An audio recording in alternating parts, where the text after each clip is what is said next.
Hey everybody, thanks for joining us. We're on, like Samantha said, week 18 with the fascia and trigger point. So it's at the top of page 26 in the booklet if you're following along there.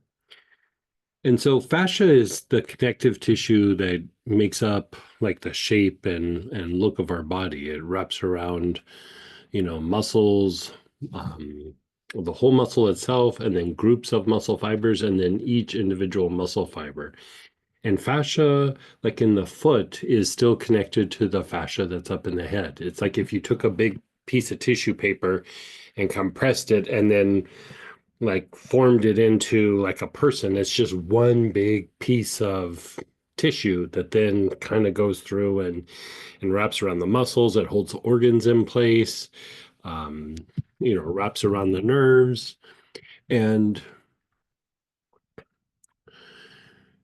I would say that, fascia is also responsible about how we react to the environment, not necessarily directly, but kind of indirectly. And it holds negative energies out. And it also, sometimes when tightened up, it holds energy in.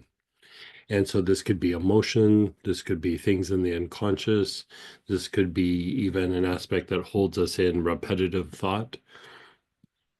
So unwinding the fascia helps energy to move in the body. It helps emotions be more fluid. It helps the nervous system function better. It helps us to be able to release. And I find that when I go through and work this, my body feels lighter because it's like it's able to breathe better, you know? Sometimes when we have like an area like a back or a shoulder that's not responding to treatment, where it's aches, it's achy or it's in pain, some of it is that the muscles are trying to loosen up, but the connective tissue around them is tight. So this is actually even a piece of what we would call scarring or adhesions or uh, yeah, things of that nature. Uh, Sometimes we call it a lesion. It's not a growth, it's just an area of the tissue that's got really bound up. And so with that, you know, you would think that just topically is the way to go through and treat this, but inhaling actually is a good way to release connective tissue and fascia. So with that, you can see that it impacts a lot of different conditions. Um, but let's get started. And so in your kit, the blend is fascial release.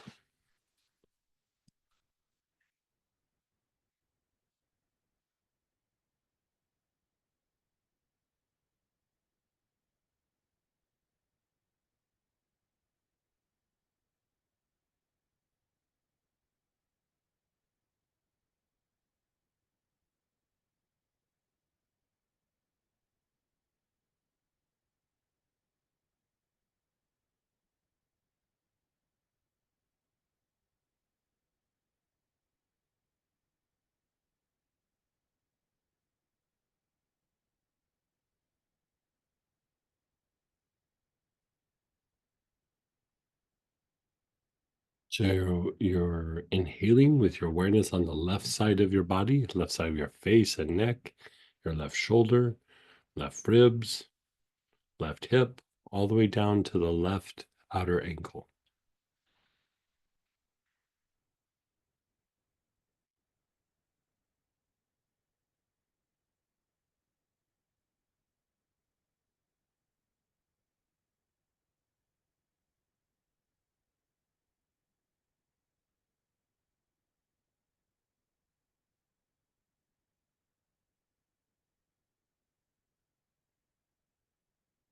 Nice, long, slow, deep breaths.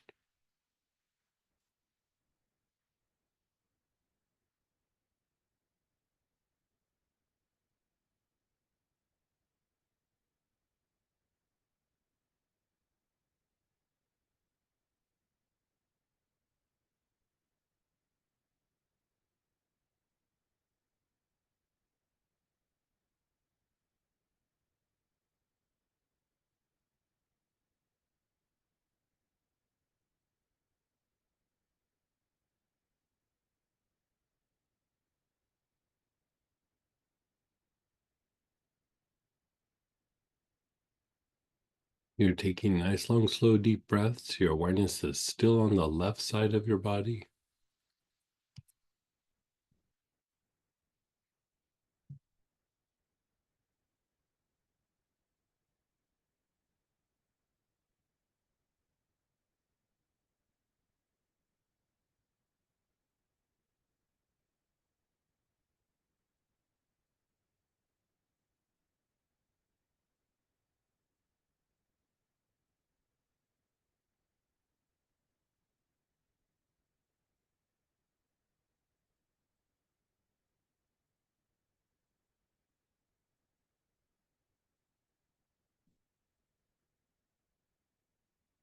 Then the front side of the body, the whole front side, your face and throat, your chest, abdomen, down the fronts of your legs to the tops of your feet.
Your awareness is on the right side of the body.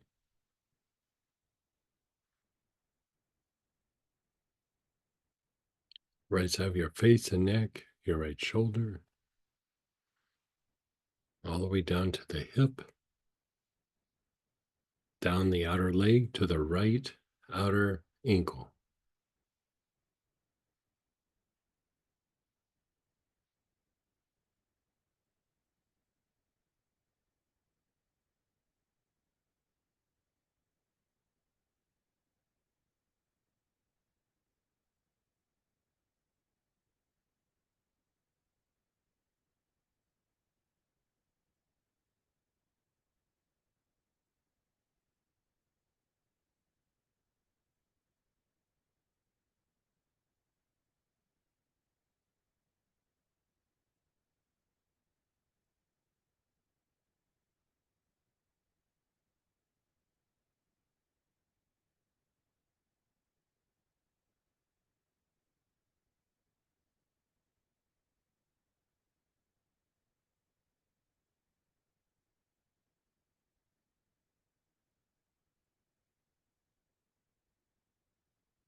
The back side of the body, the whole back side, back of the head and neck, the whole back, the hips, the backs of the legs, all the way to the heels.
Nice, long, slow, deep breaths.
Pause and be still.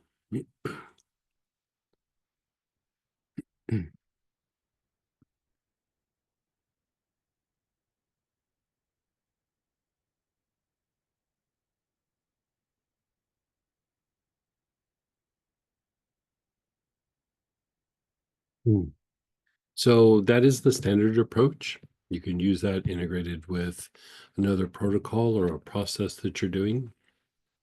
You can use it to augment some sort of treatment, even if you're putting on topical oils and things to treat, a back issue, a shoulder issue, arthritis, things like that. Um, but if we want to go through and we treat this deeper, we'll use the advanced approach. And a lot of times you might only do this once or twice in a week, where the standard approach, you could do it daily. So again, you're using the same oil. Your awareness is on the left side of the body, making you yawn quite a bit. Yeah. Yeah. It's making Samantha yawn. That's maybe the 15th or 20th yawn. Yeah, it's very relaxing. It helps to reset the anabolic state when we sleep, and it's very releasing. So left side of your body, left side of your face and neck, your left shoulder and ribs, your left hip, all the way down to the left outer ankle.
Back side of the body, back of the head and neck, the whole back, the hips, the back of the legs, all the way down to the heels.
And then the right side of the body. Right side of the face and neck, the right shoulder, all the way down to the right outer ankle.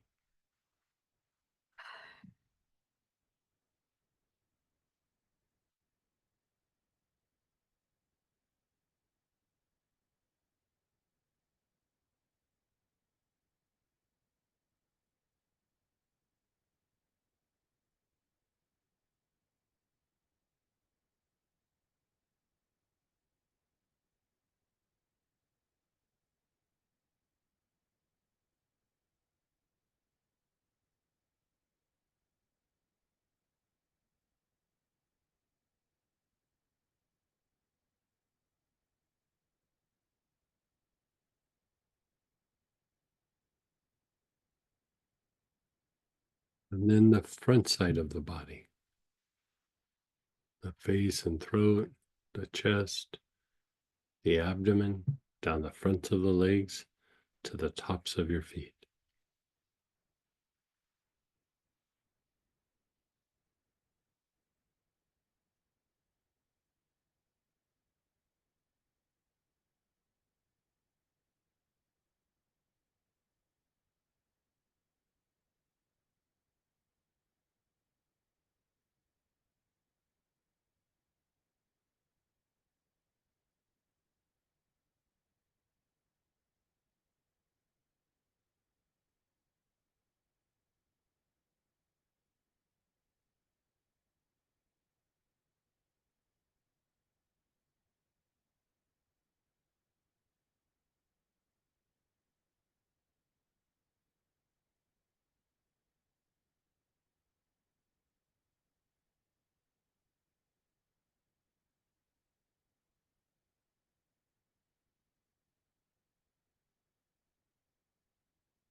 And then just pause and be still.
Your awareness is on your knees, either the whole knee or the back side of the knee, but your knees.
The ankles. Your awareness is on the ankles.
The soles of the feet.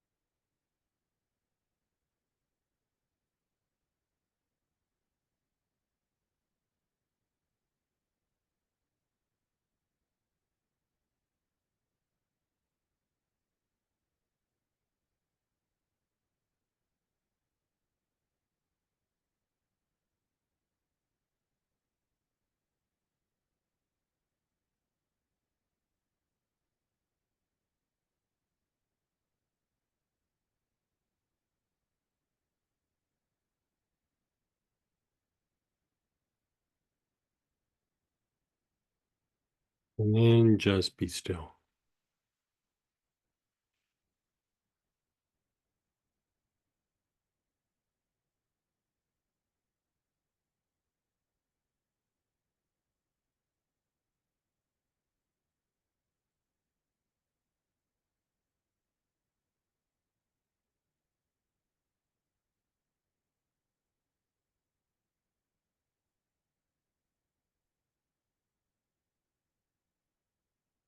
Again, you're starting with the left side of your body, left side of your face and neck, your left shoulder,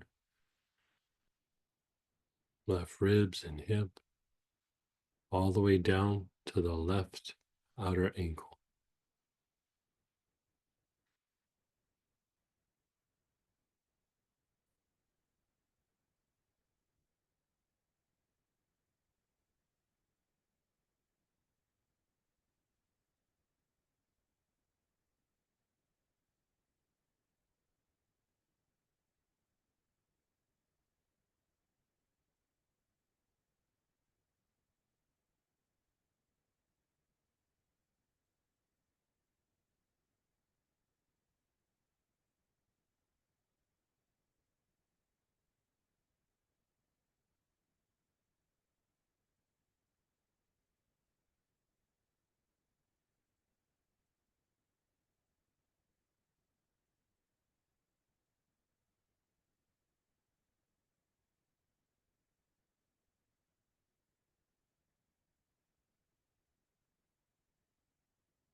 The front side of the body.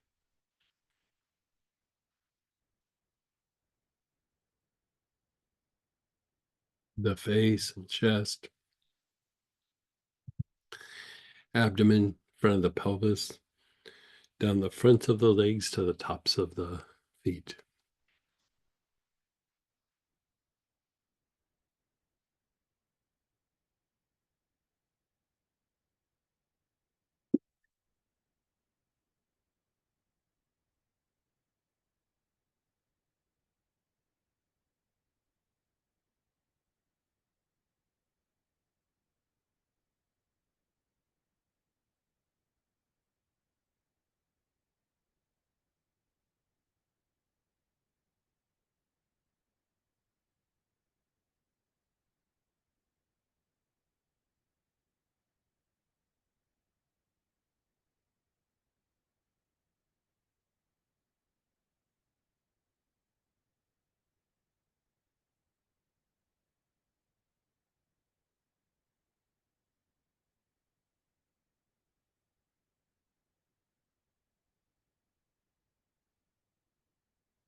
The right side of your body, right side of your face and neck, your right shoulder and ribs, your right hip, all the way down to the right outer ankle.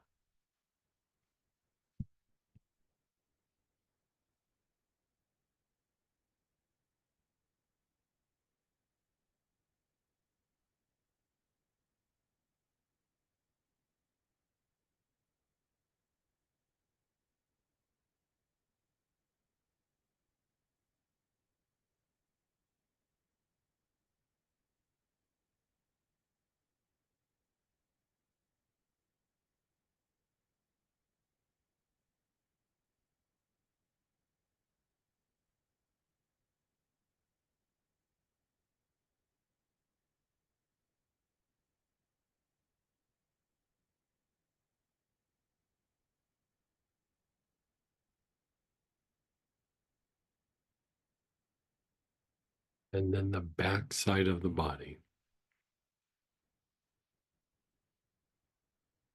back of the head and neck, your whole back, your hips, down the backs of your legs to your heels.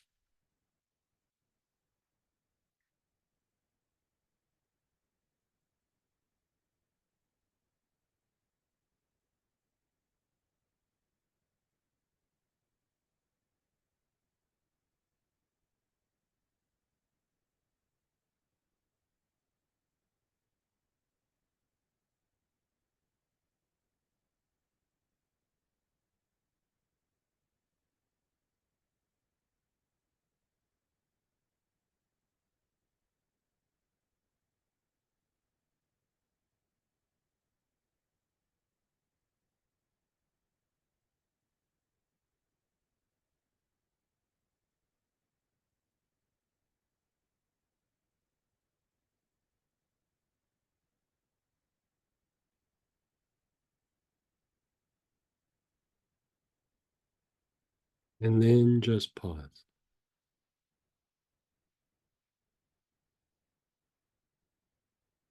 Interesting, you yawned a whole bunch in the beginning and then it kind of stopped.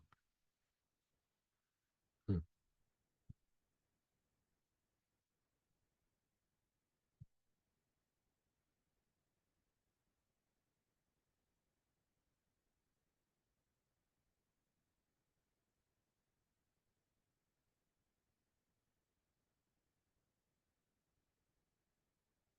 Okay, the last little section. Your awareness is on the brain.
Your awareness is on the spine.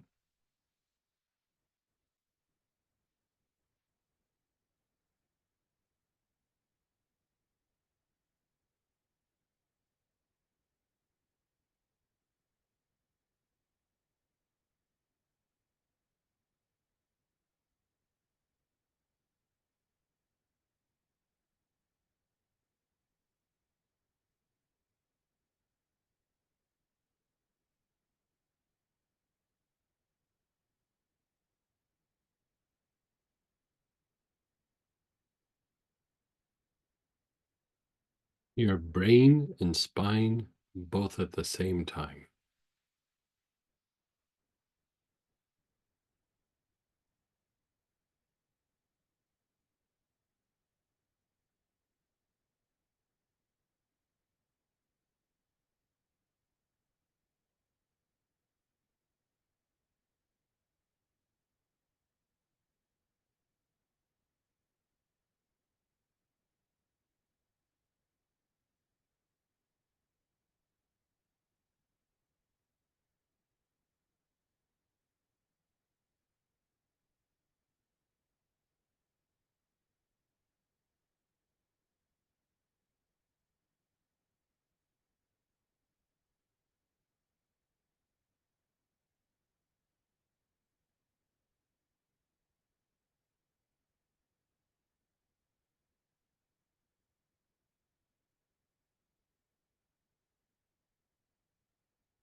The brain and the soles of the feet, both at the same time. The brain and the soles of the feet.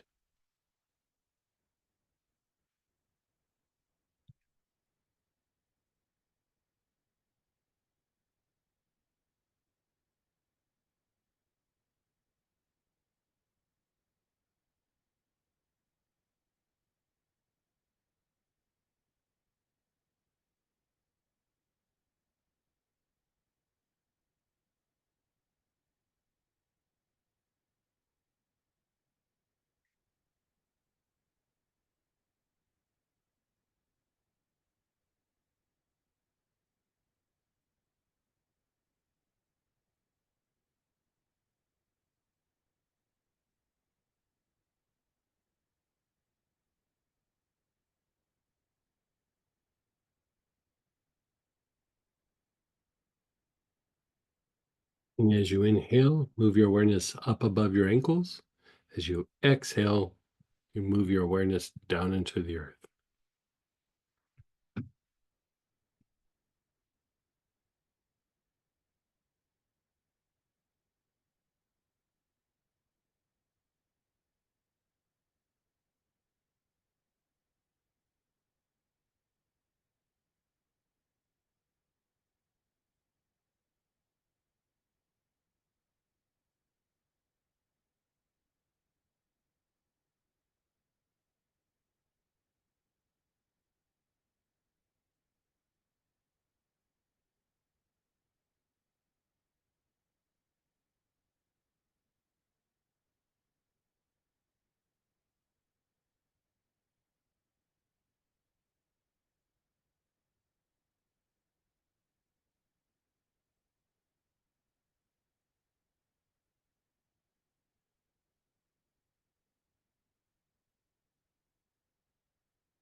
Then just pause and let go.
Now, you could say this helps with, I mean, it's not the complete thing that pushes the body into a deeper healing state, but the healing state while you sleep is known as like the anabolic state, where your body rejuvenates or regenerates. You know, the immune system, the nervous system, the endocrine system all kind of reboot. And the same goes for all the muscle in the body, the skeletal muscle, the smooth muscle, which is your, urinary tract, your digestive tract, your respiratory tract, and then also the cardiac muscle. And so, this isn't necessarily a complete treatment, but when you're doing other things to heal the body and bring the body to a deeper level of healing state, this is a piece of it. If you're not sleeping well, you're not hitting that anabolic state. And so this kind of unwinds some of the issues that happens when we don't get deep enough sleep. The manifestation would be the generation of trigger points or fascial restrictions in the body. And so, anyway, let's go ahead and share experiences. I was noticing, like we were kind of talking as we were going through and doing this, when we first started doing this. I mean, Samantha, you probably yawned like 25 times, right? And then about halfway through, nothing. Like she was just sitting there, she was all chill, but that first, like she was just yawn after yawn after yawn after yawn. And so, um, yeah, this combined with other things for like vagal tone and the vagus nerve and healing the different aspects of the body, and they're all a piece of it. The body's very complex, so sometimes you have to come at it from a lot of different angles. But anyway, let's go ahead and share, unmute, um, type in, and ask questions. So go ahead and fire away. And again, for now, we're sticking to the shares and questions around this process with the ARC program, and then I'll cue you guys for the regular Q&A. Yeah. And go ahead, Linda, start us out. Hey, Hi, hello everybody. hey, how'd you do? Good. I was kind of jittery when we started, and I'm not anymore, and that's nice. Oh, very good. Yeah. My question though is, Mhm. when is it appropriate to use it topically? It's kind of a way to like cheat from having to like do this whole process. You could kind of slap it on the body. It would do a very similar thing. In the early days before I presented, this idea of work programs to you guys, what I would do is I'd either take a salt bath or I'd put like a body tonic on, and then I'd sit and I'd do the process. When I presented the information, I didn't make it so that we had to do like all of it. The work program's pretty strong by itself, but if you don't have the time, or for me, sometimes like it's like, okay, it's the end of the day. I'd really like to do the org programming, but I don't have the juice in my legs. Like I just like I would love to say, oh yeah, I did the good fight and I did did the org program. Sometimes I slap a body tonic on and go, okay, I'm gonna do something else, and then I conk out. And so I mean for me, I'm just realistic with myself. Like if I can do it, I'll do it.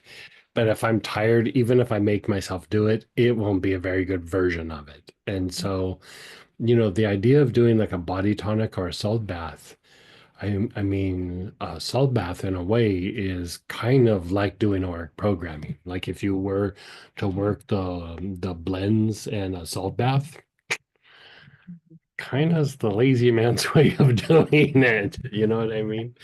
Okay. So it's not like something you would like make into like a lotion and rub into a sore muscle or something. You could. Yeah, Yeah. yeah, you could. Especially like if there's trigger points. Even if there's not trigger points, it does help to unwind, but it doesn't unwind, how like we use an antispasmodic for like cramping and things like that. It unwinds the things around the muscles. And so you don't usually notice like an immediate like, oh, that feels amazing. It'll be more like 3 days later you'll go, my hip's not bothering me. It's one of those Yeah. things that's not instantaneous, but then as a little bit of time goes by, you'll go, I'm picking up boxes. My back was bothering me not too long ago, and that's weird. It's Yeah. kind of more like that. And Right. so the other thing too is for the trigger points and the fascial restrictions to happen, your body really is in some sort of um, like degenerative state, especially if it's in a particular area. It might not be the whole body. Like say you have a bad shoulder or something and there's some trigger point activity there, which is much more than just a tight muscle or something. Because trigger point and fascial lesions will start to cause like neurological dysfunctions, and it will affect how your mind works. It will affect cognitive abilities and function.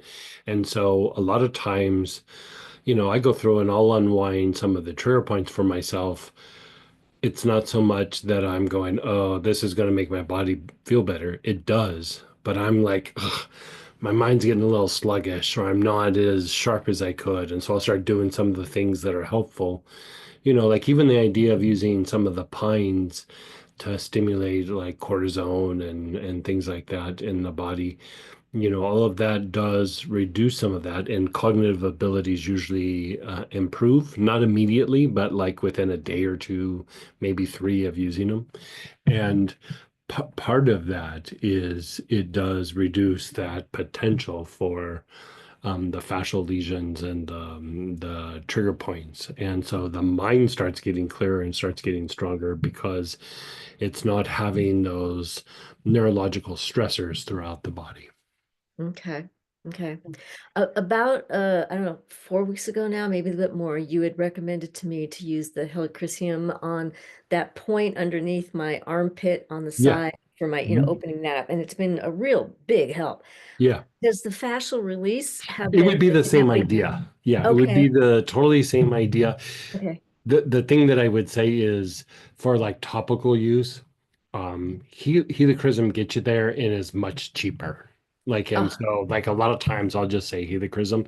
Like if you had a fascial release ointment, I'd say slap that on there. But it's got poplar in it. It's a bit more pricey. And okay. and so, even for myself, like when I'm doing things topically, I let usually helichrysum be the workhorse. I mean, I still take me a fascial release bath from time to time. I probably more than anything inhale it a lot Mhm. to help it unwind, and then I'll slap the helichrysum on the areas, and I find that to be a good combination. I Okay. mean, if you wanted to, it would be beneficial. But I mean, the big benefit I think is either in the inhalation or in the salt bath. But when you're doing spot treatments, it's pretty hard to beat the helichrysum. I mean, I think it would be a bit stronger, but like stronger, not if it was this Right. much Maybe stronger, I'd say do helichrysm, but yeah. you probably should do fascial release. Given the Or price and everything for a big topical application, helichrysm's the better bang for the buck. right. But I could add the fascial release as an inhaling. Oh, So I totally. put that on before I go to bed and Totally. then Inhale, do how this. we did the quadrants, Yeah. and all that. I would inhale with how we do in some of the practices and Lama yoga and everything, where you put your awareness on part of the body and then you kind of feel it and then, observe it. I would Mhm. do that, but with the sore spots. Okay. Like in the Lama yoga, you're just trying to unwind the trauma loops. But like say, okay, you got that spot on your rib cage, or you have a shoulder, or you have a hip, or for me, for whatever reason, about this high above my ankles on both sides are just, ugh. I don't know what I did, but it's like, something in my youth. But like a lot of times I'll inhale it with my awareness on those areas. And it between that and the topical helichrysum, it's really the only thing that brings that area some relief. And so, you can use it as a spot treatment, but internal. One of the things that I used to have people do a long time ago, long time ago, is like take a drop and also put it on the ajna. And just for like a chakral thing, like put it on the ajna and then inhale. But that was not so much for the aura, it was for spot treatments. Yeah. Okay. Because if you look at the energy body, when somebody has like a connective tissue problem, or their body has a lot of trigger points, or arthritis or whatever, the ajna shrinks a little bit and the navel will shrink a little bit. And like when you keep putting the fascial release on the ajna, it kind of regulates that ajna, because it's not so much about how like the normal things that the ajna does, but this being the master chakra, it's having something to do with like that anabolic state and the state of the connective tissue, and then it will also help to regulate the navel. And so I found that it was helpful in accelerating the recovery. I would say that the Auric program is stronger. But back then we weren't talking about the Auric program. This is like 15, 20 years ago. And so I would just go hit the chakra, inhale it into the area. Let's call it good. Maybe a salt bath. And so, yeah.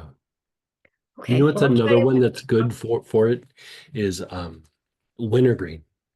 Wintergreen's not too bad for it's not as good as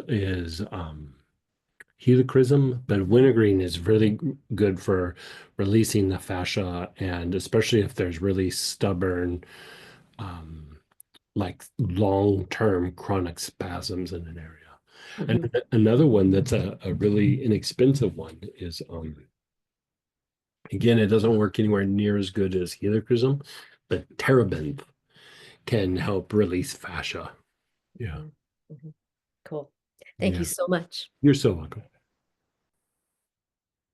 And then we do have some chat questions. So guys, if you want to raise your hand for the regular Q&A, you can now. We are going to finish with the chats and questions for the ARC program right now, though. What is in this fascial release? We have to look it up. Let's see here.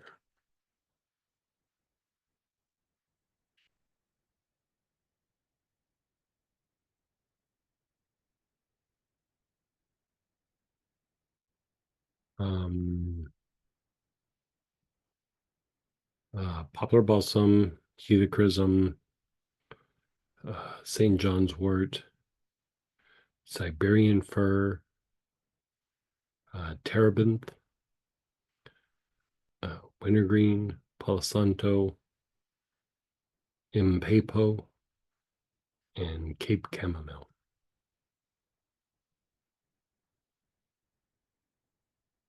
Yeah, impapo actually works good for releasing fascia as well, just by itself. And someone shared, thank you. What a perfect gift. Yeah, good. All right. And then next week we'll be on week 19 of our program journey, and your oil is going to be immune support, and we're going to be working the immune system. Oh, yeah, that's a big one. Yeah. And I think that'll finish us up for the ARC program. Now we'll go into our regular Q&A.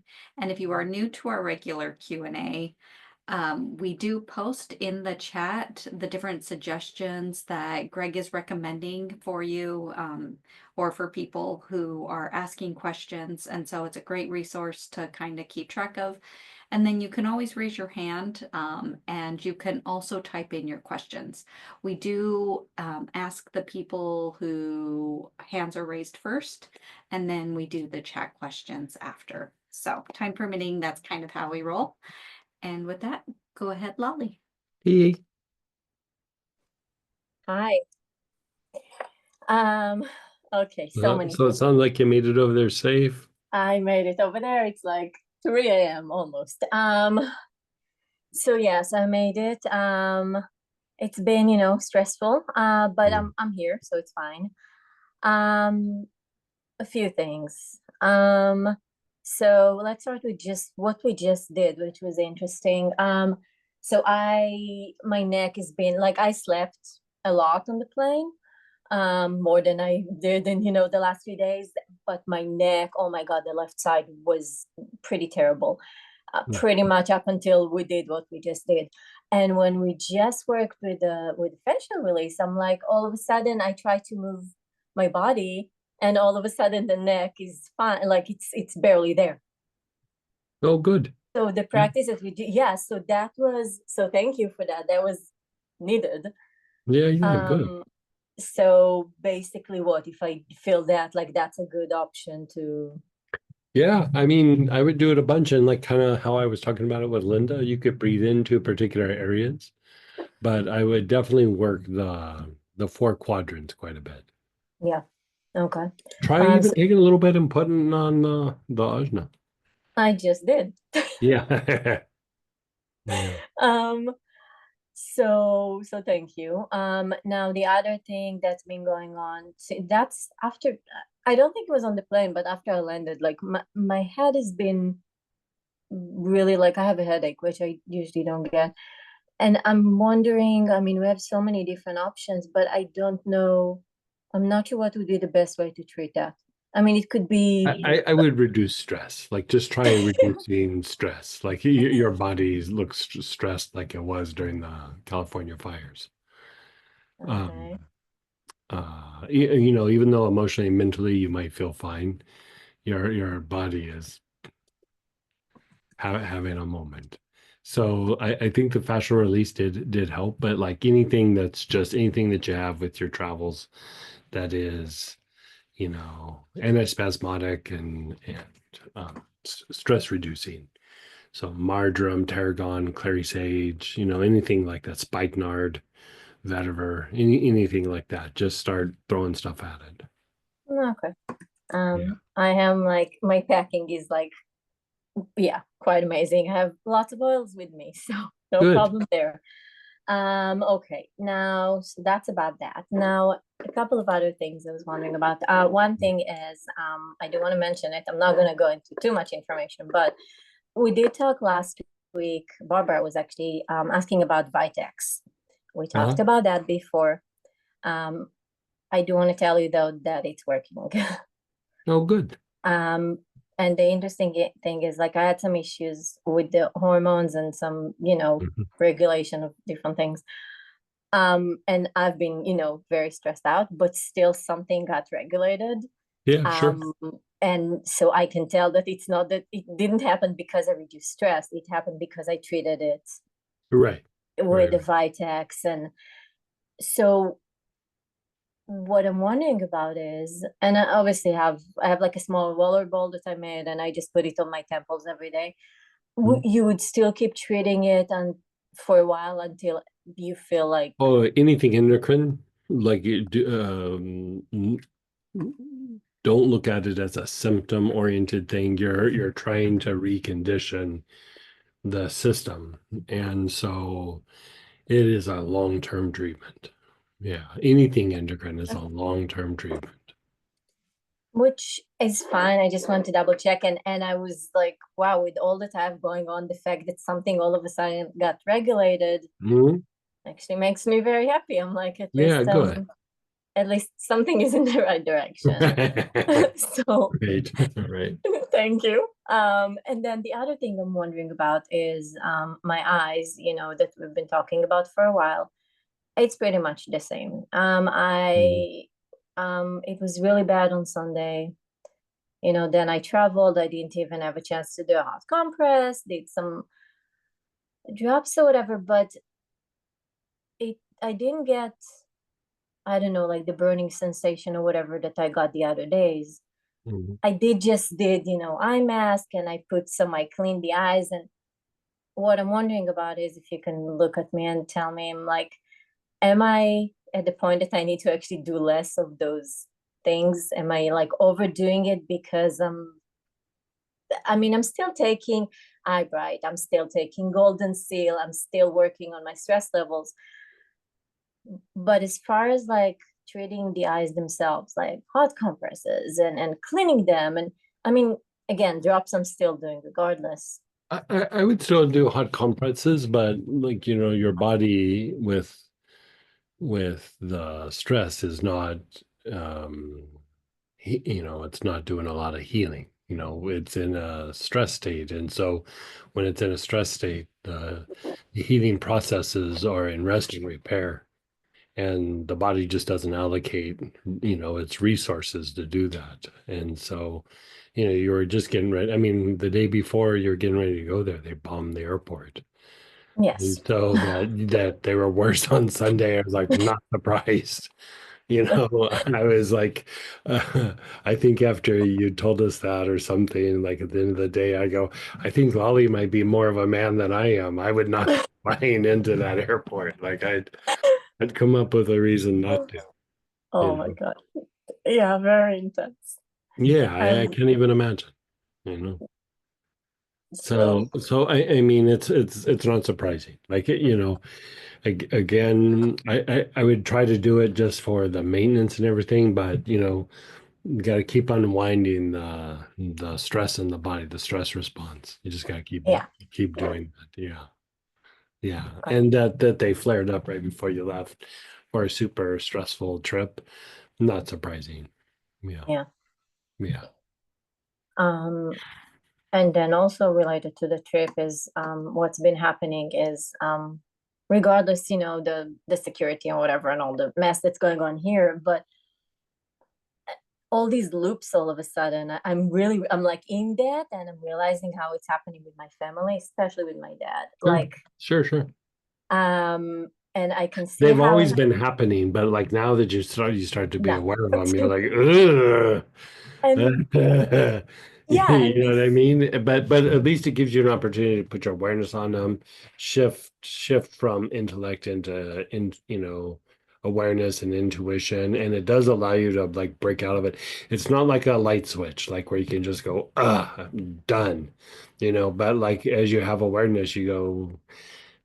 For me, a lot of times I'll do a practice and I'll be aware of it, but I can really tell, and I don't know that everybody's this way, but like I'll process weird things in my sleep, and I'll wake up and I'll have these really weird dreams, and people that participated in that pattern, I have these weird interactions with them in my dreams, and so it depends from person to person, I think, but a lot of the healing is probably happening more in sleep time. So if whatever you can do to make yourself get more sleep, it sounds like you slept really good on the plane, but just try to keep that up as much as you can. yeah. Yeah, on Yeah. the plane I did a combination of listening to you. Hmm. I did like a bunch Yeah, of I'm very things good at and putting people to sleep. so I did a few of the meditations, from the YouTube meditations with Astara. So I did those and then yeah. So that was very helpful. Yeah. Okay, thank you. I also realized I think that some of the stress related to the eyes situation and the family is that combination of a part of me feels like I don't know if the word is failure, but the something related to the fact that I'm, supposed to be doing I'm doing all these things to heal better and I'm still dealing with that stuff. Like, Yeah, I hear you, but I'd also yeah. cut you a break. Like you've been to a war zone twice in like the last 6 months, and you went through crazy fires in Southern California. Just one of those would wipe out most people, and you've done And three of yeah. them. And And I so guess yeah. that'd be the connection also to the loops with Mm. family, because that's what I'm getting from, Sure. yeah. Yeah. Okay, work and So stress. like Yeah. I get the like feeling like a failure thing. It's like where our mind kind of goes, but you know, given the circumstance, like what I just said just a minute ago, you're more of a man than I am because Sunday the bombing, I'd be like canceling my plane ticket. Like, yeah, I was never gonna go anyway. I don't know why I bought this ticket. Yeah, Yeah. but you went to connect with your family and everything, and I get it, but it there's a little bit of a price to pay for it, and the price is just it does put the body in a stress state. Yeah. I did some things in periods in my life where I pushed myself really super hard, and you know I knew that there would be a price to pay, and when I was young, I was like, yeah, but it'll be fine. And now when I'm older and I go, okay, I know there's a price to pay. And as I get older, I'm like, I can't make myself do it as much. Mm-hmm. Like Yeah. I need more sleep. I need a nap. I don't get to take naps very often, but when I do, it's a really good day. Just I don't recover the way I did 10 years ago. And it's just, age. But like when I'm in Yeah. my 30s, oh my God, I was like a maniac. I could travel and be on a red eye and not really sleep and get up and just do another long day. And, I was, uh, I could push the body really easy. But I would say over the years that I paid a bit of a price for it with my body. And so I'm trying to be nicer to it now. Yeah. Makes Yeah. sense. Yeah. And yeah, even like the sleep on the plane was the thing that I was most looking forward to. Like I went Yeah. to bed like 5:30 in the morning the Yeah. night before. Yeah. Oh my God. Yeah. But Yeah. hey, all my stuff came but I brought a lot of stuff really, and the oils and everything to be ready for, whatever comes Mhm. up. So Good. and so yeah, so thank you. And then just one last thing. Mhm. So friend of mine just she dislocated her shoulder. She fell somehow. I don't even really know. She dislocated her shoulder, so she has like a sling. And then I don't really know what exactly the story, but basically, I guess she blocked the fall in a way. But she has a bruise on her lip, so it's kind of swollen and it's different colors basically. She has like an engagement party going on, and so she kind of got in touch with me to see what to do makeup wise, and then I gave her advice what to do with the healing. um what would be the best option, like helichrysum to kind of treat the area? For the shoulder, the lip. Let's do the lip first. So the I would say for both helichrysum, just like you said, yeah. is pretty good. With the dislocation in the shoulder, I would definitely do, if she's open to it, the galbanum and the black cumin combination that we talk about all the time. Yeah. And I would actually even add several drops of Sylvester pine to the wrist a couple of times a day just to elevate cortisone levels. The thing with, there's the swelling that you can see on the lip but the shoulder, but you really want to reduce a lot of that inflammation in the shoulder because it's compressing nerves, it's compressing veins, even when it's back in place. And I fell on the ice and did that here in Fairfield, like it's about 6 years ago, and tore some muscles and everything. And I mean, my hand was swelling up, and I didn't have sensation in my hand until we really reduced the swelling and inflammation. And even if the hand's okay, um, you got to like kind of aggressively treat the inflammation because it's not the kind that'll just like, oh, it'll go away, with a little bit. She got to be icing it, and they got it in a sling so it's not moving, but it's hard to compress that area. Like Mhm. you can do like maybe the upper arm or something, but like the shoulder blade and all that, you really can't compress it too much.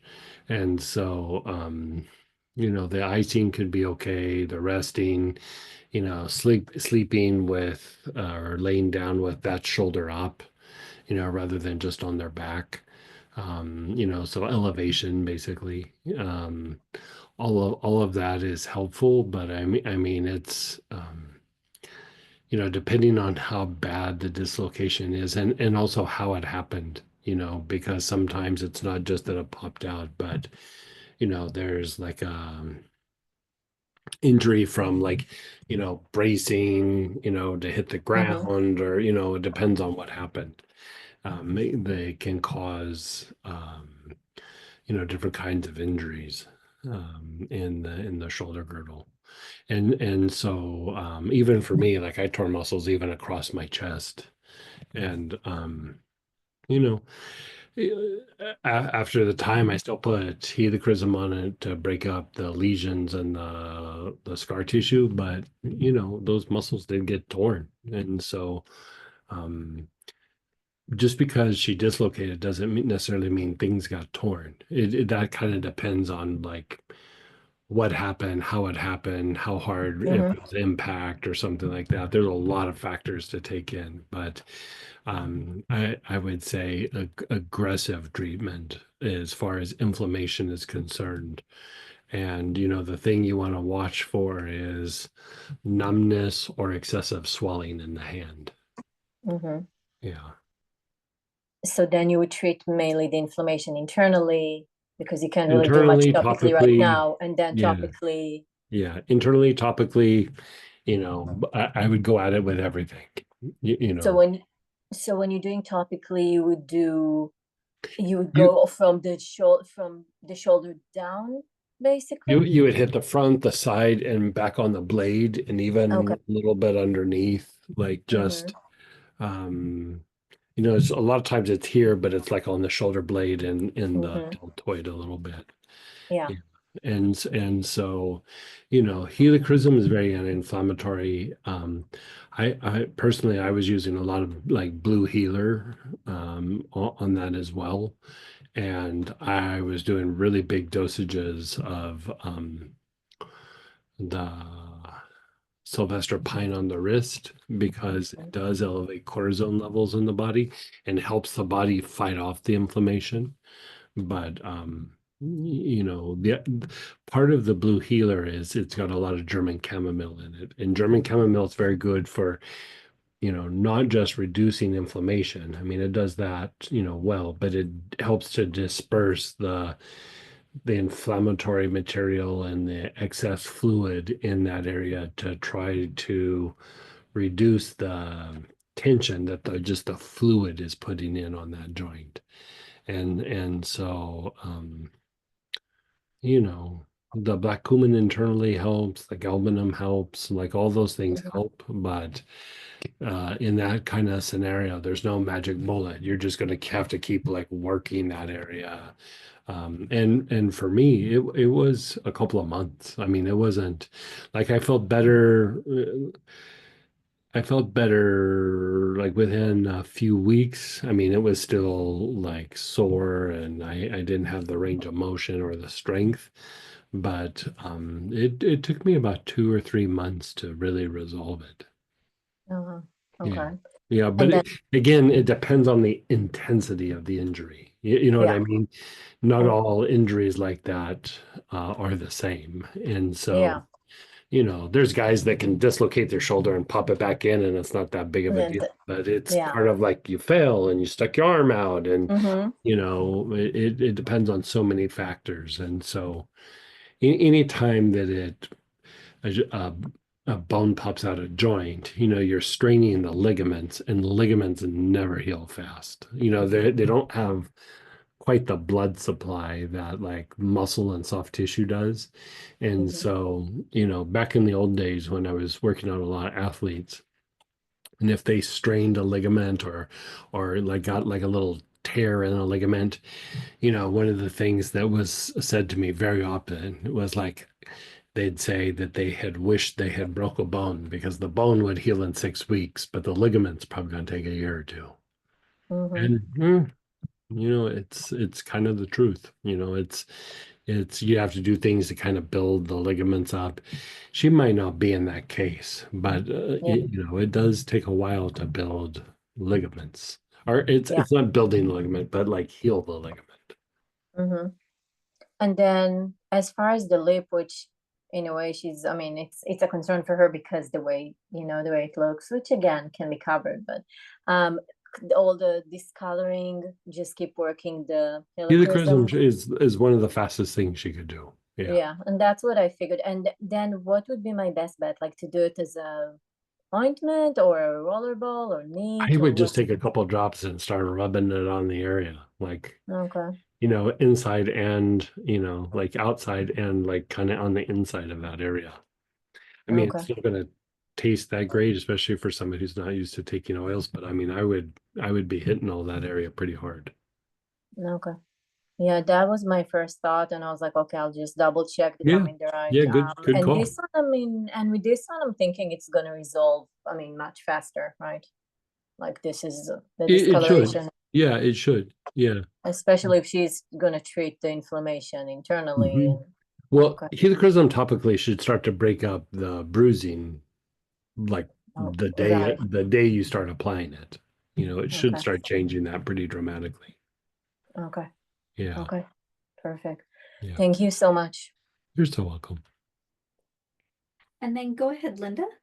Hey, Linda. Hi, so I heard Lolly mention Eyebright, and that reminded me, I've been meaning to ask you, could you explain how to use Eyebright and, like how often, how many drops, and what the benefits of it are?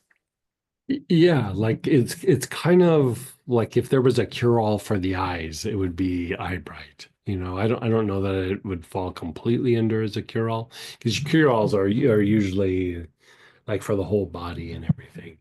But I would do a dropper full twice a day if you're having an issue. And if the issue is really intense, you could even go up to like maybe three droppers in a day. But I do like when you do the dropper thing, just like whatever fills up, I do that at least twice. Um, so it could help with dryness. It can help with any sort of degenerative issues with the eye. I find that it works a little bit better than treating the eyes with like the vitamins and things, like you use like vitamin A and things like that. And those help. But I'm liking the Eyebright more for the eye stuff. And I noticed that like the ducts, like the tear ducts and all of that. Um, it's good for even that. I noticed that when I use it, like I'll go through little periods where I use it and then I'll forget for a little while. But how you produce those like bugs in your eye or that little sticky stuff in your eyes. When I use it within a day or two, it greatly reduces all of that. And so, yeah. If there is some sort of degenerative issue, I'd say the big thing that it does not probably do is if you're predisposed to like cataracts, because a lot of times that is sun exposure that happened, probably 20, 30 years ago or something. And so the other thing with cataracts is a lot of times the eye tissue is deficient in vitamin C. And so, elevating the levels of C in the body with quercetin or something like that can help to reduce the potential for cataracts. But I mean, I think Eyebright probably helps a bit. It might slow down the process, but um, Okay, so I'm predisposed to macular degeneration, so would probably yeah, be I would use that. it for that. And I Okay. would still get what's the name of that? So there's a supplement that you can get on Amazon called MacuHealth. Okay. And it's like a combination of just some vitamins and things. Um, I would take like probably two of those little capsules. They're like little gel caps. I'd take two of those a day. Um, you don't have to necessarily do it every day, but I would do it kind of often. But in addition to the Eyebright. But yeah, I would, especially if you're predisposed, you have a predisposition for macular degeneration, it'll slow down all the processes like that. Um, uh, the only thing that I would say about the stuff in MacuHealth is I've had a couple of different people tell me that when using a lot of vitamin A to treat the eyes, is it does tend to elevate the cholesterol a little bit. Um, I've never read anything about that, but two separate people have told me that in the last like 6 months. And so I would be, I would still do it, but you might want to just treat a little bit of cholesterol at the same time, just because it might elevate that a little bit. Okay. And then when you take the dropper full, you just squirt it in your mouth or put it in water? and drink Yeah, it? it's actually quite mild. Like, there's some, like I take Arjuna every day for the heart.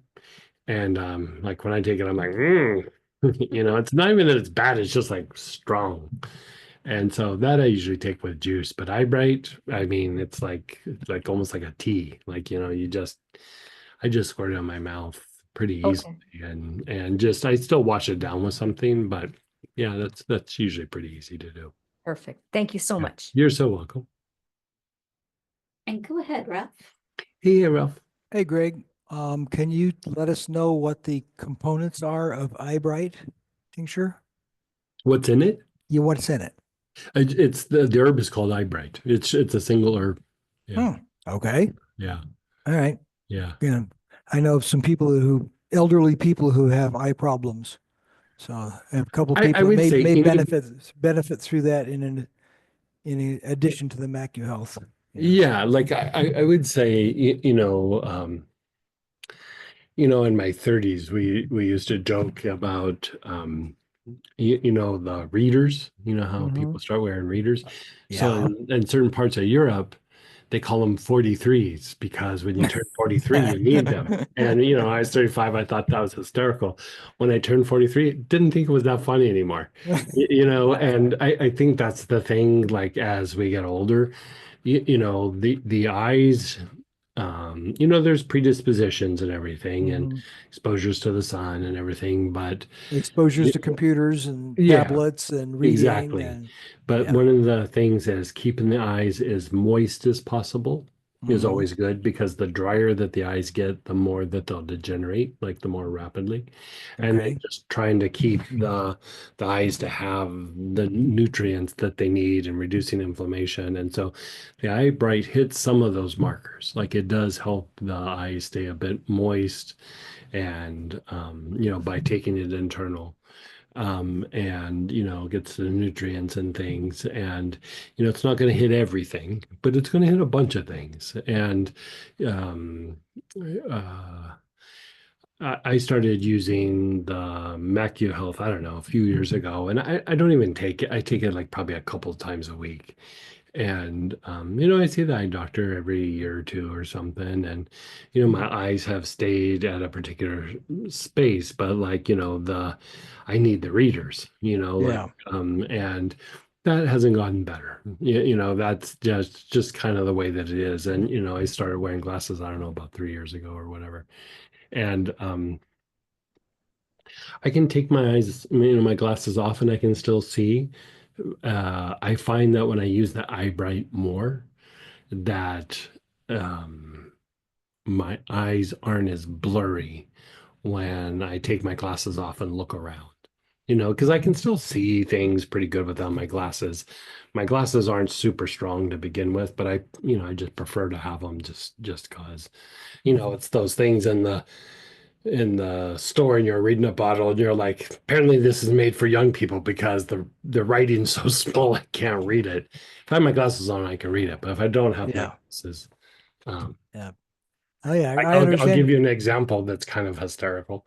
So we were up in Chicago this weekend, and I got up in the morning and I was calling down the front desk or something, picked up the phone, and couldn't really see the buttons, but I was like, I could tell there was the numbers, but there was other buttons.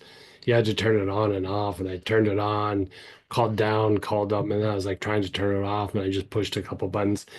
Yeah, I called emergency services, and the police showed up at the door like in 2 minutes, and I was like, yeah, I should have put my glasses on.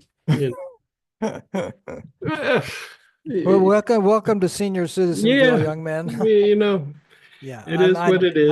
I will tell you this from personal experience. Even if you can arrest the degeneration, Yeah, you will find that is a huge, huge. I would agree. increase in your appreciation and your Yeah. experience of life. Yeah. So yes, Yeah. Yeah, I would agree with that. And I find like the culmination of that, and I still would throw Shazandra in the mix Hmm. of, you know, keeping the eyes moist and everything. And you know, every year I go to the doctor, and um when I first started wearing my glasses, it was a pretty strong prescription.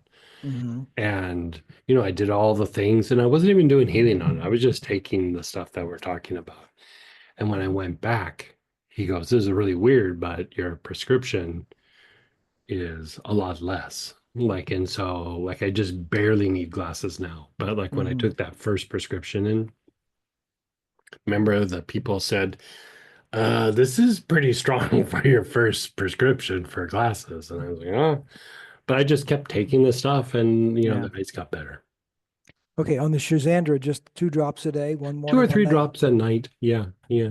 Like, Oh, only at night. Okay. well, you could do it any time in the day. The reason I say night is it usually does like deepen your sleep. And Okay. if you take it during the day, it probably still will. Oh, But deepening sleep for the two people that I'm thinking of would be an, yeah, a very wonderful side yeah, effect. A very yeah, wonderful side yeah, effect. yeah, Okay. Cool. yeah. Excellent. Thank you. You're so welcome. And go ahead, Margot. Hey, Michael. Hi. How would you suggest using Eucalyptus Citriodora for dandruff? Like, would you use it, would you inhale, or would you use it No, topically? you wouldn't need to put it topically. Like Okay. I would mix it in like when you're in the shower or bath or whatever.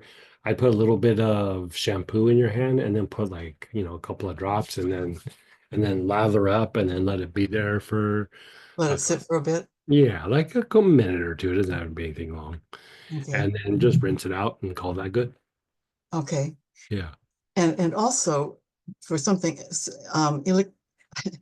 Eucalyptus Citriodora for mood lifting, like, That you could do in inhalation. Like I would do topical or inhalation.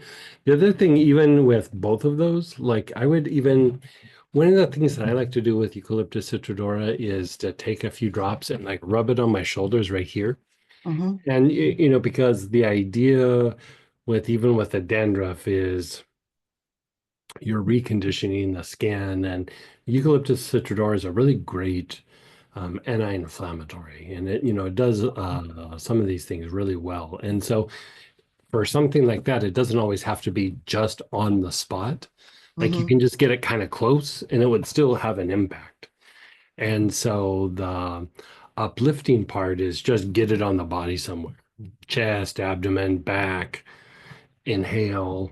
Um, I like to put it on my joints sometimes, just because, Ah, God, it feels so good. And so any of that, anything that's smells lemony, like uh-huh. it's the chemicals that are in the oils, you know, like when they go through and they look at like the chemistry of what that oil is, and you know, there's certain chemicals that are in the plant as it grows that make it smell that particular way. It's good for, it's uplifting, and it reduces anxiety. You know, it might not be the ultimate anxiety reducer, but it does. It relaxes the body somewhat, and it is uplifting. Like even lemon, kind of uplifting. You think about Melissa, kind of uplifting. You think of lemongrass, kind of uplifting. Like all these things, lemon verbena, lemon myrtle, all of these things are kind of uplifting somewhat. And so, and they're calming. And so anything that is of that lemony smell would have a uplifting effect. And I like actually Eucalyptus Citriodora better than like lemon for something like that, because lemon would probably be about the equivalent as far as the uplifting part. Uh-huh. But if you were to like throw it on your skin or something, sun exposure with lemon can cause the skin to turn colors a little bit. Eucalyptus Right. Citriodora doesn't have that issue. Ah, okay. I've never had that issue with it. Right. Yeah. For the dandruff, how often might you do that? Like, I mean, it would depend on how bad it is. And I'd say like once you kind of get a little bit more under control, it probably wouldn't need as much treatment. And so, you know, like I do it a few times when you're washing the hair, and I would still apply it like on the like the shoulders or the neck a little bit, or the back of the neck.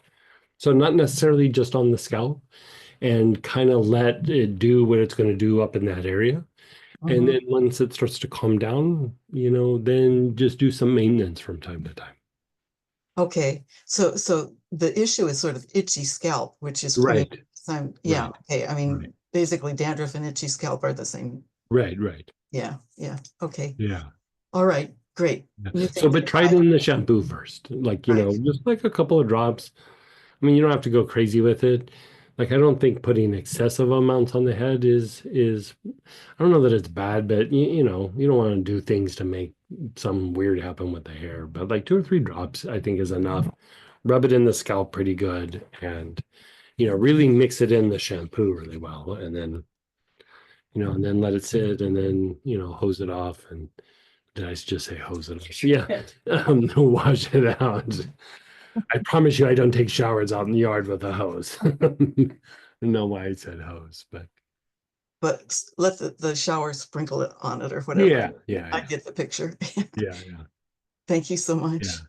You know, and another way of doing it is take a salt bath, or just a bath, put like, you know, 12, 15 drops in, you know, really make sure it's swirled around, and then just wash your hair normally in the bath, you know, and just have it be in the water rather than in the shampoo. Okay, right, because it's hitting the body. I mean, it's going in Right. the skin. And you know, you're getting in there and you're kind of, you know, washing the scalp and everything. And so it's still getting there, and you know, it's a way to do it. Right. Thank you. You're so welcome. Let us know how that does for you too. All right. Back to the Eyebright real quick. Would it help address cataracts? Cataracts is probably, I mean, it might.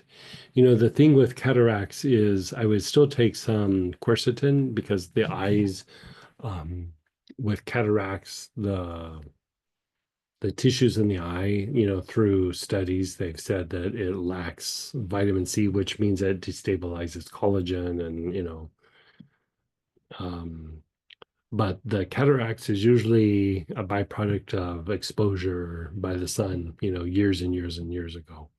And so, I mean, I think it can help, but, you know, if cataracts is in motion, it's in motion. So you can try to slow it down, but it's probably not going to make it go away, or totally resolve it. You know, at best, you're going to probably calm it down a bit. You know, slow the progression, I guess is what I'm saying. All right, we're gonna try this. We're gonna have Greg show you guys how to use the pipettes that you're starting to Oh, get in sure, your sure. orders. Yeah. So one of the things that with the bottles is that, you know, we have sometimes different sizes of the little reducer cap that comes in. And the ones we have right now, the oils for the thinner oils makes the oil come out kind of quick.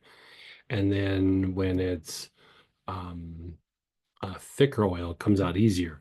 When we have the smaller opening, the thin oils come out at a kind of regulated pace, but the thick ones have a hard time coming out.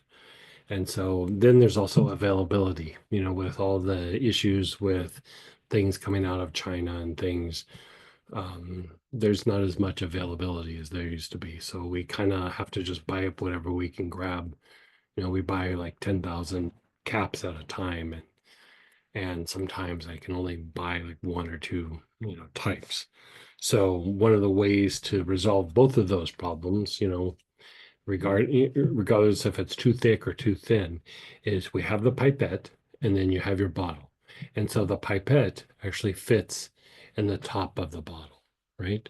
So you don't necessarily have to take the cap off. You know, if you want to, you can just pop it off like that, and then, you know, push it in. You know, I basically just use my thumbnail to get underneath to pop it off, right?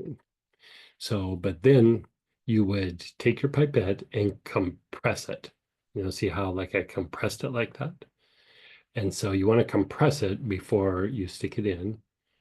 And then, I usually turn it to the side. This one doesn't have a lot of oil in I it. didn't know which one I grabbed. Yeah, it doesn't really have any oil in it. Sorry. Yeah, it's almost empty. This one, right? It's good stuff.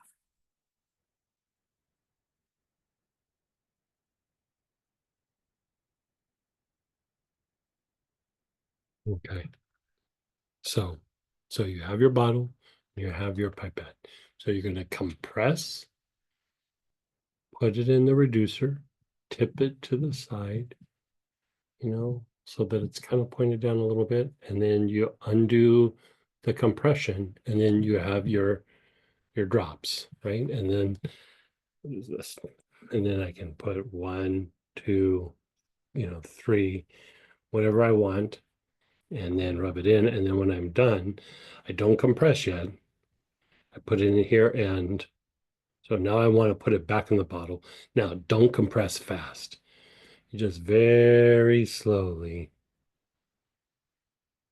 very, very slowly. And sometimes with this, like you compress, and it's not going to just maybe all go in one shot. So you kind of compress and then let it open, and then compress and let it open, right? So then it all goes back. So you compress to get it out, and then you get it out, and then you put the oil where you want, and then when you're wanting to return the unused oil, you tilt it back, and then very slowly, like you can kind of watch the cap. You don't want it to back up. You don't want to waste any. So you just keep kind of going slowly, slowly, slowly.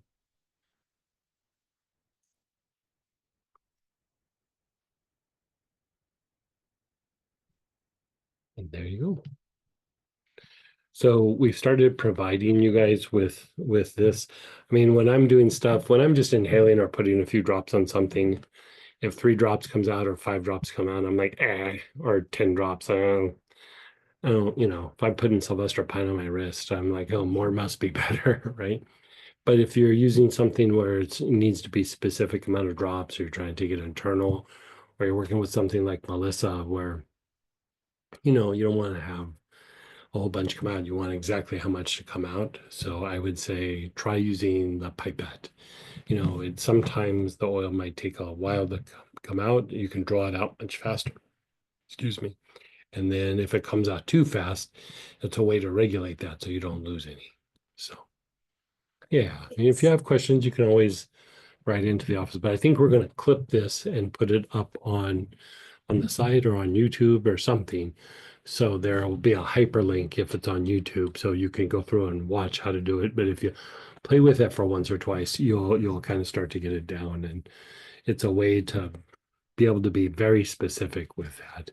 The reason why we don't put them in like a dropper bottle is the essential oil eats the dropper, the not the rubber, but like how they make the dropper bottle, they put a little bit of glue on it to make it all stick. The essential oil eats through that like in no time. So yeah. Someone's asking, are the pipettes one use only? Can they No. be washed and used again? No, I don't even know that you need to wash them unless they, have gotten really, used a bunch, or there's a heavy oil. Sometimes the heavy oils, get a little stuck in there. And so you can flush them with a little bit of, I mean, you probably don't want to use water too much, just because the water might cause like a little bacteria growth. And, you just try to minimize that. But you could use like a little bit of alcohol. Like in the office, I use like vodka or grain alcohol to just like, flush them out. But we're trying to give you enough to where, if because they're, they're not like made forever. They're just made for, a little while. They'll start to break apart, and all of a sudden the suction will break away because the little seams come apart. And so, if you need more, let us know. We're throwing them in all the orders. And so, It's a thing I used to do a long time ago, and then we got out of the habit of it, but we're going back to some of the old school things. And so you can keep reusing them, and you know, even if you use different oils and everything, you just make sure that the other oil is kind of cleared out of it so you don't mix it too much, and it's good to go. But if you need more, you can always, as you order, you can always request more. And I think we're putting it on the site. Like, you want to explain to them what we're doing, or are we still figuring that out? Well, right now what we're doing is we're just putting them in, if you order a Anything. oil bottle that Yeah. is a 5, that's that kind, like a Yeah. 5 ml to like a 15, 30 ml, you know, just kind of those ones that have the different reducer caps that work with the pipettes. So Right. we're putting those in. And then if you want more, please type it into the notes right now. And then at some point we may even just put in a pipette Yeah. option, so you guys can just put that in your cart and we'll throw them in. Yeah. And you know, it'll be like, It'll be a free thing. It's not Yeah. like they're gonna be whatever. Yeah. We'll just put like a little bundle of 5 or something you can add to it. so Yeah. yeah, we just want to make it a little easy for you guys, and yeah. I just bought 10,000 of them. So like we have enough till probably the end of June. No, I'm kidding, but yeah. And let me just double check, but I think that might be the Okay. questions that were in the chat as well. So I think we might get in another little practice. So, okay, so I think everybody's good? Yeah. Okay, so next Monday is Wesak, and Wesak is the strongest full moon of the year. And there's a spiritual energy that comes down for about 8 minutes or so at the exact peak of the full moon. You know, so sometimes they'll say that the Buddha is blessing the earth. You know, the different full moons have different energies or blessings that come down. And they say that if you meditate during Wesak, it's like sitting in meditation for like 6 weeks straight. And so it's a way to physicalize spiritual energy and blessings into the body. And so we will be doing that live via Astara. So if you want to do it with us, sign up with Astara. It's a free thing that we're doing.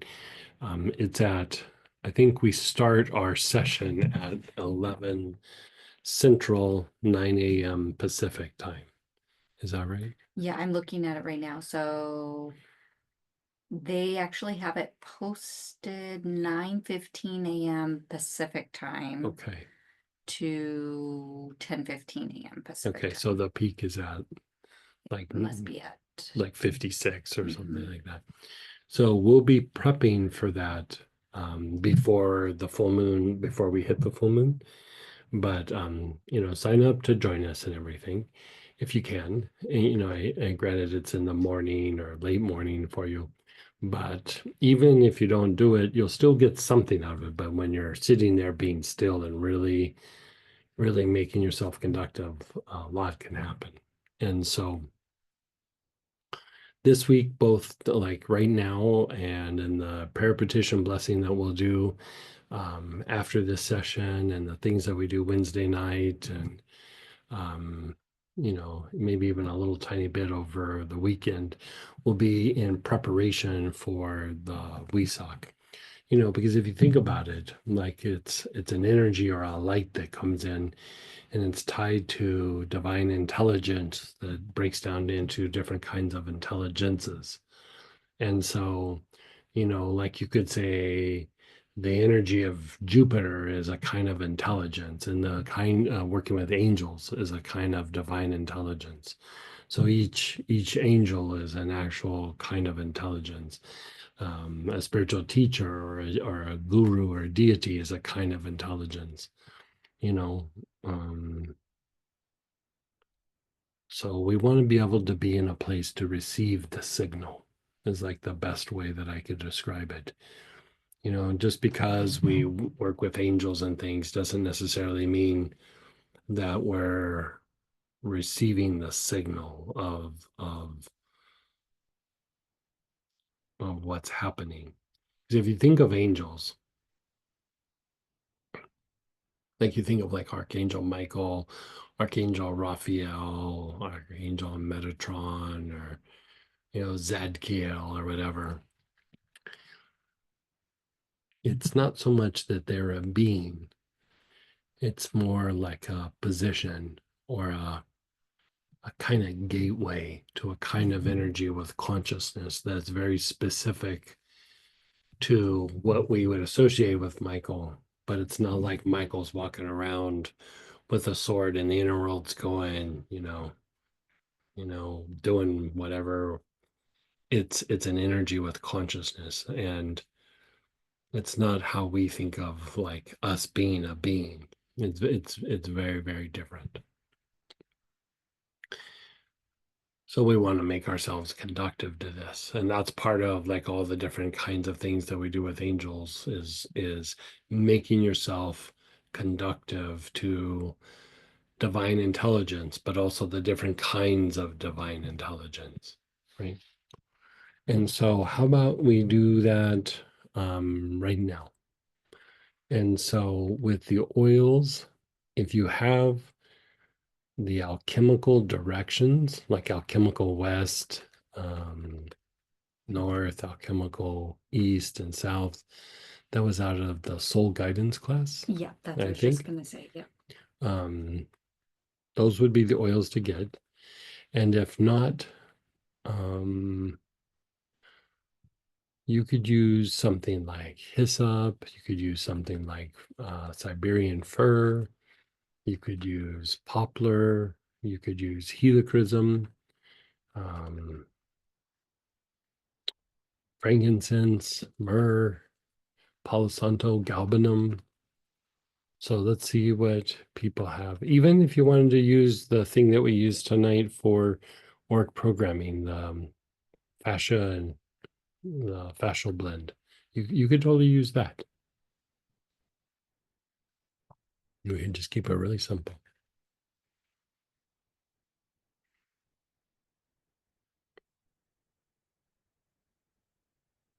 Aloes?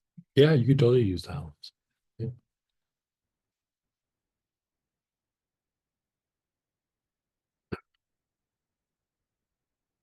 So just be still and let's just see the way it feels before and after.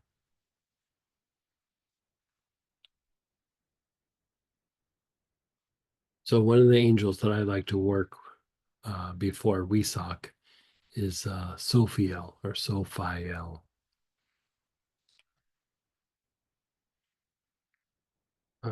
So how about we do this? I'm going to tone the name Sophiel before.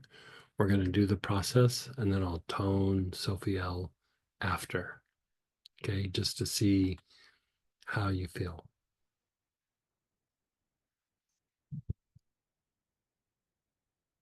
Okay, so I'm going to tone it right now. So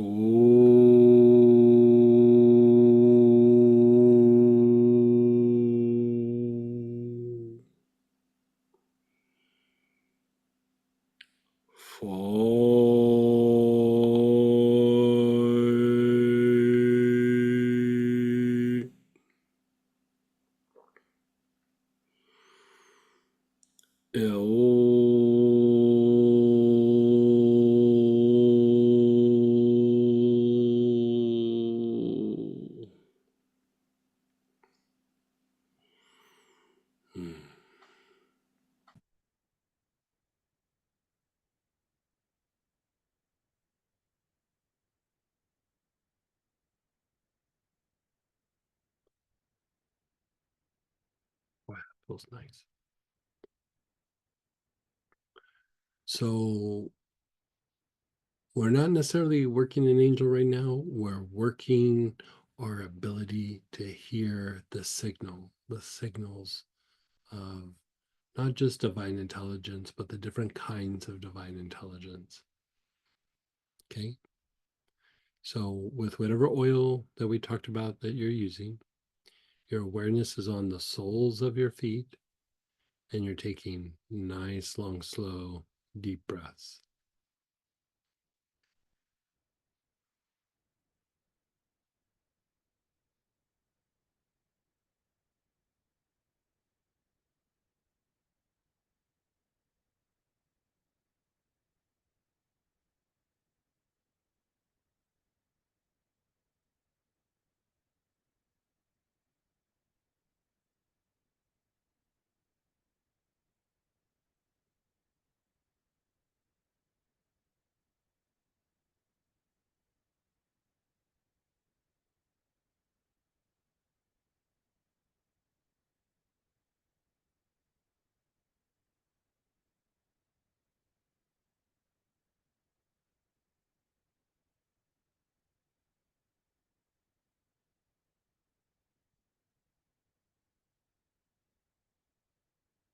Right. Hmm.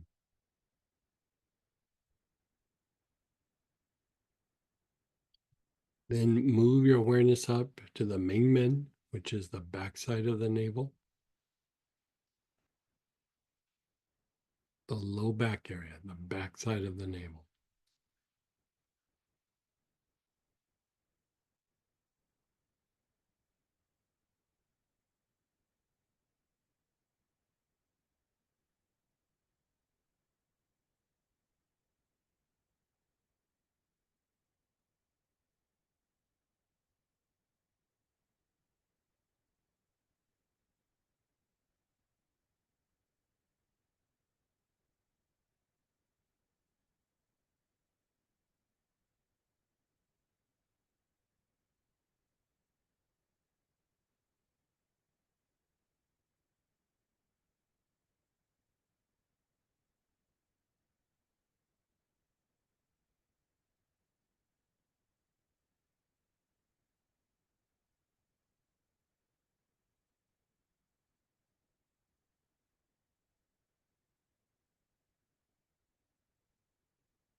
The back heart.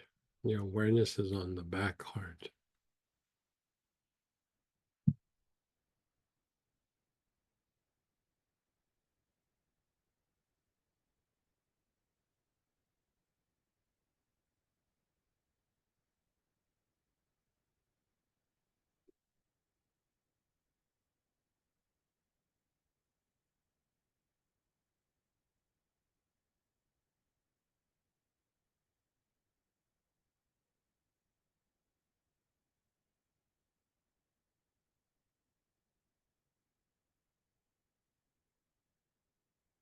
Awareness is between the shoulder blades on the back heart.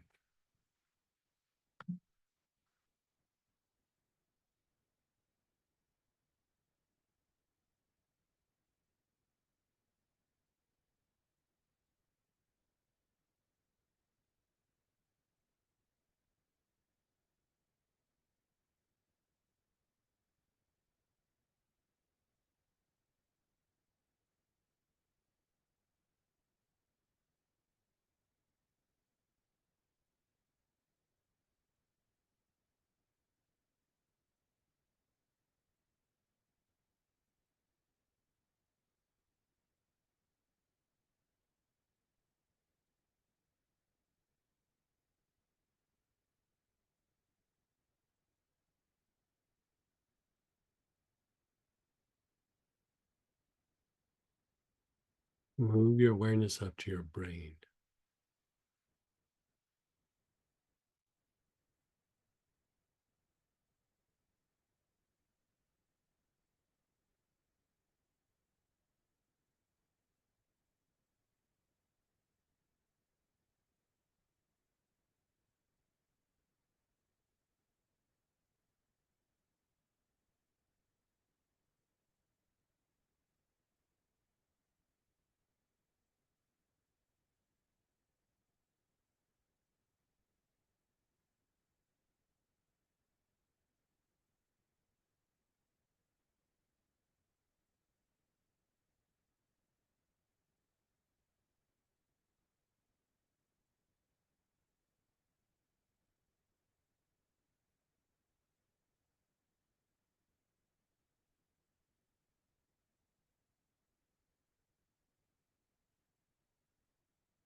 Move your awareness to the very top of your head.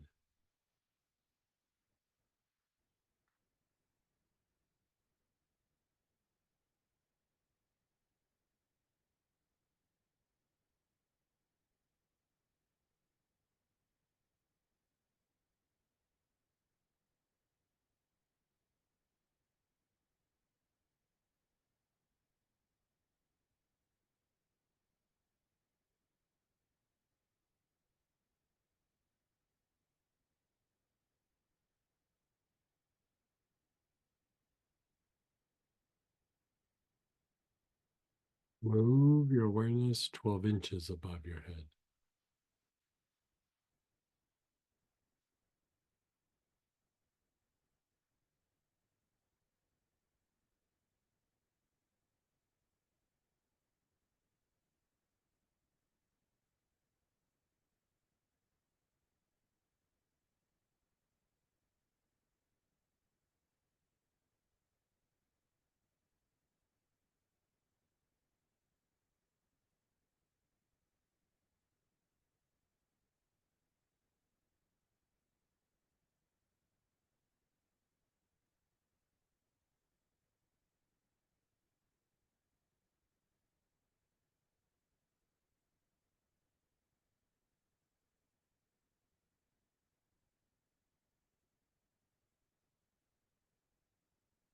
Your awareness is 12 inches above your head.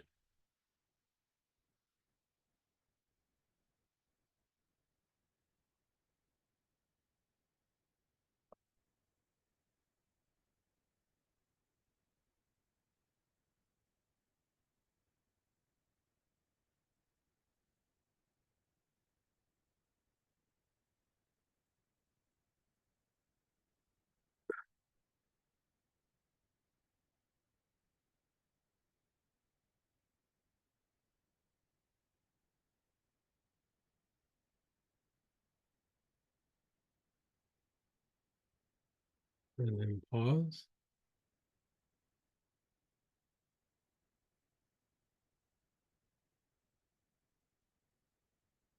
Well, let's just see what happens when I say Sophia again.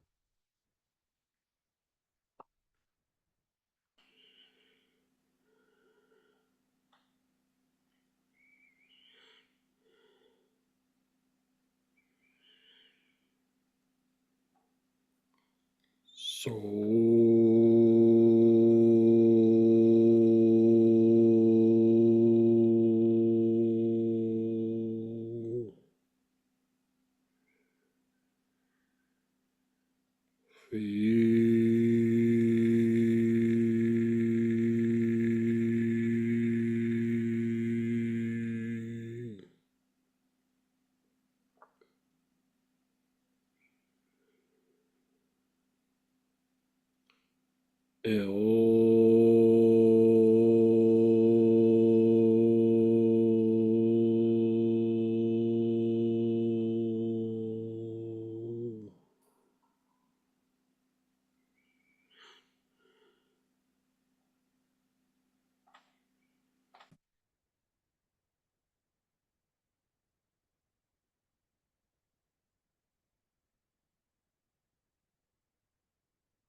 was there a difference? Was there a difference for you? Yeah.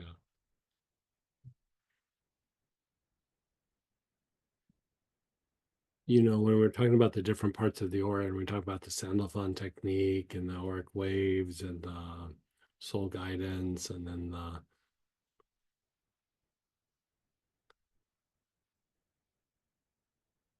there's a lot more to those classes that are precursors to the auric waves that, or excuse me, auric programming. And the aspect here is the more that you refine the impure aspects of the directions, you know, and the more you diminish them, your ability to hear the signal is increased. Because really, when we're talking about the auric programs, you know, there's levels, there's layers to it. And, you know, first we're trying to clean things up, and then we're trying to clean things up so maybe we feel a little bit better emotionally, mentally, we reduce stress. Then we start looking at the individual areas or aspects, the aspects that have to do with, you know, systems in the body and how things manifest. But eventually what you're trying to do is you're trying to shift the aura from being this aura of that's like a conditioned thing. You know, it's based on elements and thought forms and past experiences and genetics and, you know, maybe even a little karma mixed in with all that for a little extra spice and seasoning for how things work out. And part of what that means is that you're at odds with divine intelligence. You're like contrary to the creative process. And so you're in a place of duality. You know, you're working things out through conflict rather than through harmony. And so part of, you know, as we go through and we do these processes, we just keep taking these little movements to these like deeper levels and all the things that you have been doing over this time. And you can kind of see how, like, as time goes by, how these things like kind of overlap. There's not just one thing you go, do this and it's all going to be amazing. There's all these like little pieces that you have to keep working. And eventually there's like an emergence of something. And what you're trying to do, like how we talk about in Astara about being surrounded by a ball of light or the pure white light, is that on some level at first you're experiencing the soul. You know, you're experiencing deeper connection to the soul. You're able to bring down more soul energy and have it linger in the body more, which accelerates healing, makes you feel better emotionally, mentally, reduces stress, all these things. But eventually what you're trying to do is even go beyond the aspect of just experiencing your soul. Is now you're trying to move with your awareness on what's happening inside and then outside, and you're trying to create that ball of light, which means you're surrounding yourself not just with soul energy, you're surrounding yourself with divine intelligence, which means there starts to be a level or a degree of oneness, not just with you and your body, but also in the environment. And when you do this, not only do you reduce your suffering, and not only do you reduce the karmic issues or tendencies, and, you know, help the body heal faster and help diminish the weird things that happen in our lives, you actually start impacting with very little effort. You're starting to impact how you impact the people around you. And so like even them, like the more that you become able to experience or receive the signal, you could say, because it's more than just soul energy that you begin to receive. Um, Part of what starts to happen at first is you're healing and changing the body, not through transmutation, but through transfiguration. Like enough of the light or energy comes in that it starts to change your physiology, it starts to change your emotion. A deeper level of the heart is not us activating the heart, it's the heart becomes transfigured. Like a kind of energy comes down and whoa, you know, when you think of like the saints and everything, they weren't just nice people.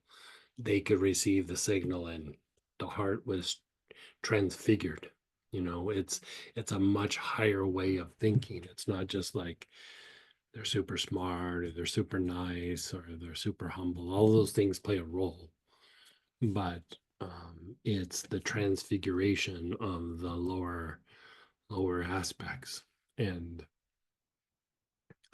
when that starts to happen, even the people around you, you begin to transfigure, not because you're putting your attention to it or anything, you just start to transfigure them. And so you start to be this light that starts to affect things that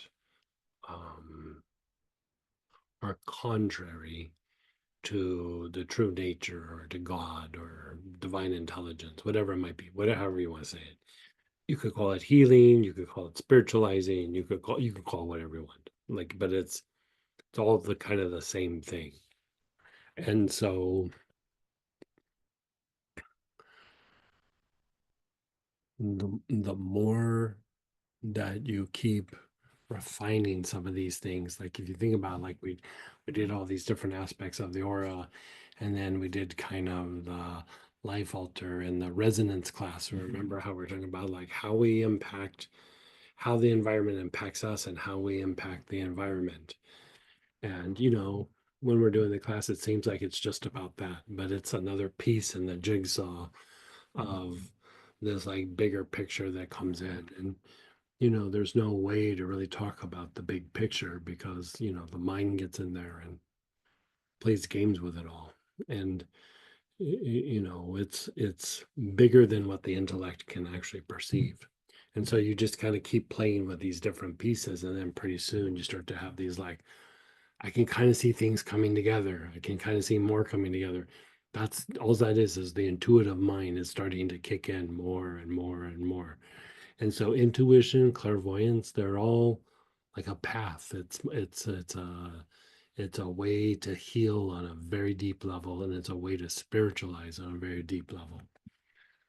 And this aspect of the transmutation, when we go through and we do it with different things, it's laying a pathway, because you also want to create the path in the field. And so at first we're transmuting emotions and transmuting thoughts and transmuting instincts and the crap going in the body, and we keep transmuting it. But what you're doing is you're creating this pathway, and when the pathway gets a bit more refined, then you can start doing these like a little bit more deeper healing, more mystical things. Because at first you can't get the pathway established. They're too refined.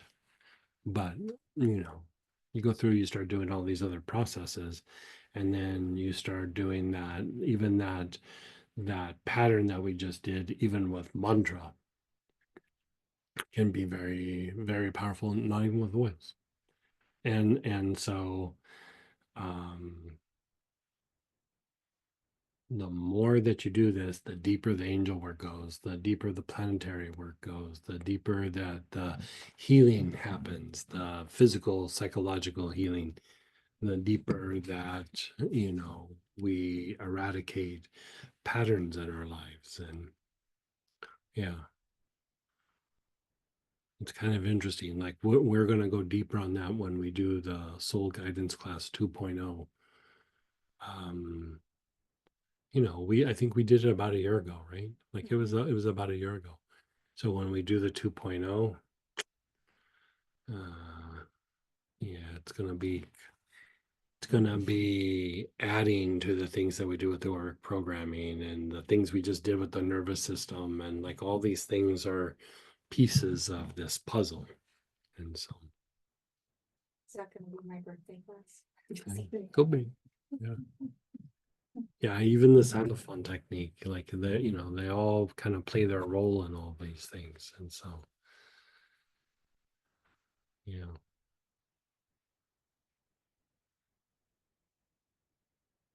We have like a minute or Someone asked, how do we know we are hearing the signal? I would say that you wouldn't know like with your mind, you would know with the heart. And if you go through and you do this process, especially with there's a couple different ways to do it. So you could do it with mantra, you can do it with the alchemical directions.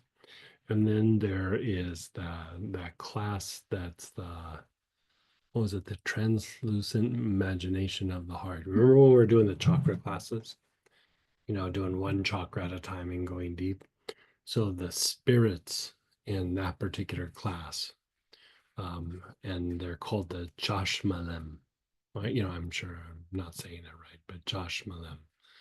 And even using from that class, the Chashmalem going up the pattern that we just did will increase your ability to hear, or it's not even hearing the signal, it's receiving the signal. And I would say there's never a point where you're like, go, oh, I'm hearing the signal. It's like, to what degree are you receiving the signal? And you're just always refining and taking it deeper, receiving the signal to a greater degree, greater degree, greater degree, greater degree. And so, it'll be an ongoing process. You hear it,